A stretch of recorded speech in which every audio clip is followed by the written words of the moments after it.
Assalamualaikum warahmatullahi wabarakatuh. Salam persaudaraan. Mari gabung bersilat, kota terlahirnya para jawara pencaksilat. Mari gabung bersilat, pusat terbesar yang ada di dunia pencaksilat. Mari gabung bersilat, cepat berkembang pesatnya olahraga pencaksilat.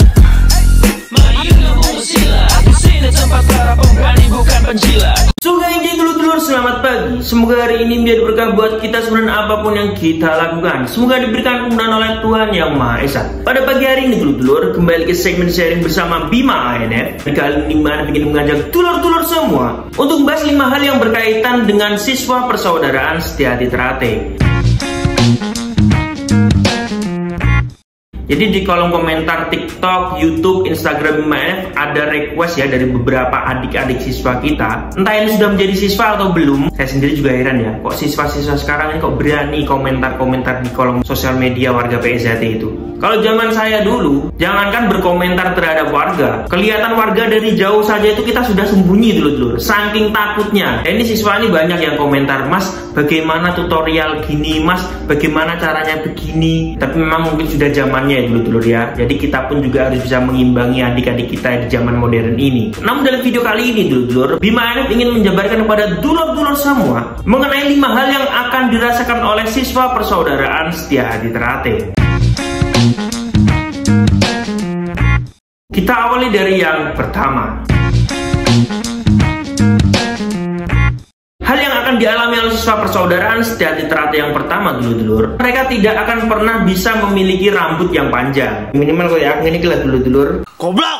Enggak. Mungkin bisa lebih pendek lagi. Sebenarnya ini tidak diatur di ADART atau tidak diwajibkan kepada seluruh siswa persaudaraan Setiahati Terate. Hanya saja hal seperti ini sudah menjadi kultur atau budaya siswa persaudaraan Setiahati Terate itu sendiri. Hampir di seluruh tempat latihan persaudaraan Setiahati Terate. Kita lanjut yang nomor 2. Hal yang dirasakan oleh siswa persaudaraan Setiahati Terate yang kedua dulur-dulur, mereka akan terbiasa merasakan segala sesuatu di tempat latihan bersama-sama. Jadi ini adalah tantangan bagi siswa yang di sini suka individu ya. Segala sesuatu tuh inginnya sendiri ya kan, terpisah dengan teman-temannya. Dan di tempat latihan dia tidak akan melakukan hal seperti itu. Mau makan, minum, segala macam semuanya dinikmati bersama-sama. Jadi buat kalian-kalian yang mungkin di sini belum ikut PSHT, dipersiapkan ya mental untuk mencicipi segala sesuatu itu bersama teman-teman kalian. Kita lanjut ke nomor 3. Hal yang akan dirasakan oleh siswa persaudaraan Setiahati Terate yang nomor 3 dulur-dulur, mereka akan terbiasa meminum jamu pahitan. Jadi untuk jamu pahitan ini sebenarnya macamnya banyak sekali ya dulur-dulur. Hanya saja di sini lebih simpelnya kita menyebutnya jamu pahitan ya kan, karena memang rasanya sangat pahit dulur-dulur. Ini adalah tantangan buat kalian-kalian yang sekarang ini mungkin belum menjadi siswa persaudaraan Setiahati Terate. Persiapkan diri kalian untuk minum jamu yang sangat pahit ini. Karena pasti kan ada beberapa siswa yang kita temui ya, yang baru ikut latihan apalagi dulur-dulur. Ya, pahit, aku nggak terbiasa minum jamu seperti ini. Tapi itu wajib diminum oleh siswa persaudaraan Setiahati Terate, terutama setelah Asdower. Kita menuju ke nomor 4.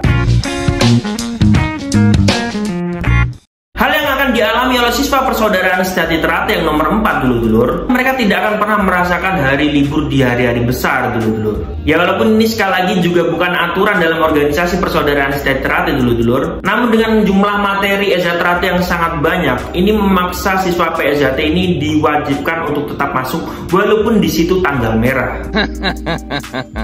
Kita menuju ke nomor 5. Hal yang akan dirasakan oleh siswa persaudaraan Setiahati Terate yang nomor 5 dulur-dulur, mereka akan terbiasa mandi air hujan di malam hari. Ini sebenarnya tidak menyehatkan ya dulur-dulur. Bahkan sebagian orang ini menyebut bahwa latihan di SHT Terate tidak manusiawi. Ya karena seperti ini ya kan. Apa fungsinya hujan-hujan di malam hari? Bukannya tambah sakit nanti. Walaupun hal tersebut sudah dibuktikan oleh sebagian warga bahwa mereka mampu mencarikan tempat latihan siswa-siswa mereka ini di tempat yang teduh, seperti di gor atau sebuah gedung gedung lah. Namun mayoritas tempat latihan SD Ternate itu pasti di tempat terbuka atau di ruang terbuka. Itu yang menyebabkan semua siswa atau hampir seluruh siswa persaudaraan sejati Ternate itu pasti pernah merasakan rasa nyaman di hujan di malam hari. Bayangin, jarang loh tempat latihan bela diri itu melatih anggotanya hujan-hujanan. Dari jam 8 sampai jam 1, kadang jam 2, bahkan sampai subuh kadang-kadang. Tapi kok kuat, kok siswa PSDT itu gak ada yang sakit ya kan? Ya walaupun ya ada sih 1-2 yang sakit tuh pasti. Ini sih jarang mlebu iku. Tapi mayoritas pasti mereka tidak sakit. Aneh kan ya kan? Dengan medan yang seperti itu, justru tidak melemahkan mereka, malah membuat daya tahan tubuh mereka itu semakin bagus dulur-dulur. Oke dulur-dulurku, itu tadi adalah kelima hal yang akan dialami oleh siswa persaudaraan sejati Ternate. Mungkin sebagian dari kalian yang menonton video ini tidak percaya dengan apa yang saya sampaikan. Silahkan, monggo bergabung dengan keluarga besar persaudaraan sejati Ternate di wilayah kalian. Karena saya mengatakan seperti ini adalah analisa saya selama menjadi siswa dan melihat rata-rata yang dialami oleh siswa persaudaraan sejati Ternate. Dan semoga video ini bermanfaat buat kalian-kalian semua, terutama buat adik-adikku yang bertanya di kolom komentar YouTube, TikTok, Instagram, dan sosial media BEMA yang lain, supaya persiapan kalian untuk menjadi siswa persaudaraan sejati Ternate menjadi semakin lebih matang lagi. Oke dulur-dulurku, terima kasih sudah menonton video terbaru dari BEMA ANF, dan sampai jumpa di video BEMA yang selanjutnya. Salam persaudaraan.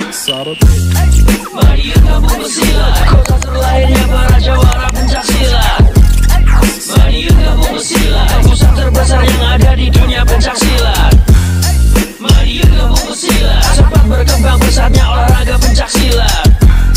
Mari gabung bersilat, di sini tempat para pemberani bukan penjilat.